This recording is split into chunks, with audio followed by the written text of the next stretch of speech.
Outlook brings to you excerpts from its latest issue titled Adivasi, or the Earliest Inhabitants.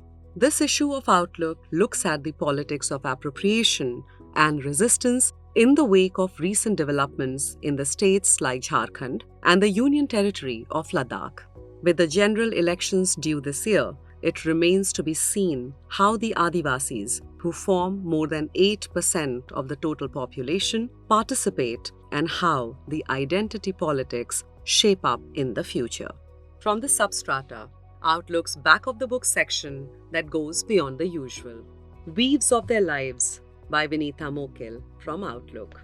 Clothing is inseparably linked to tribal identity. Each tribe has a unique design language. Every embellishment, weave, and motif has a special meaning to the community.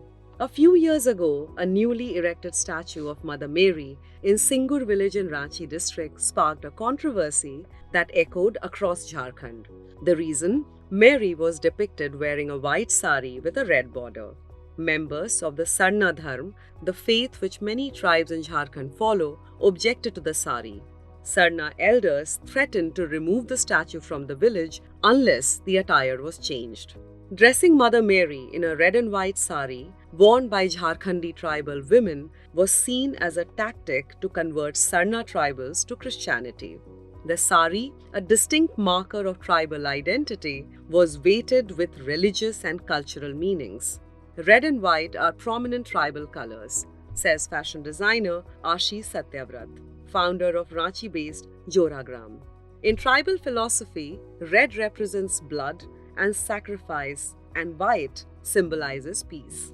Clothing, indigenous textiles, weaves, colors, patterns, and motifs are all inseparably linked to tribal identity. A weave is not just a weave. Stripes, shapes, and patterns are rooted in a tribe's lived experience. Embellishments like beads, feathers, stones, motifs such as flowers, animals, mountains, or trees, none of these are random choices. Each tribe has its own special design language, which is a rich form of creative expression. It springs from their mythology, worldview, and daily life. There's a specific significance to every color, fabric, and weave. For instance, Assamese tribal textiles feature motifs drawn from the wildlife of Kaziranga, especially the deer and the rhino. The motif of the japi, a headgear used for protection from the sun, and pokila, the butterfly motif. In Tawang, the land chosen by a horse, according to legend, the horse is familiar motif in tribal textiles. As so is the peacock and the elephant, animals Buddhists worship. For this and more, read the latest issue of Outlook.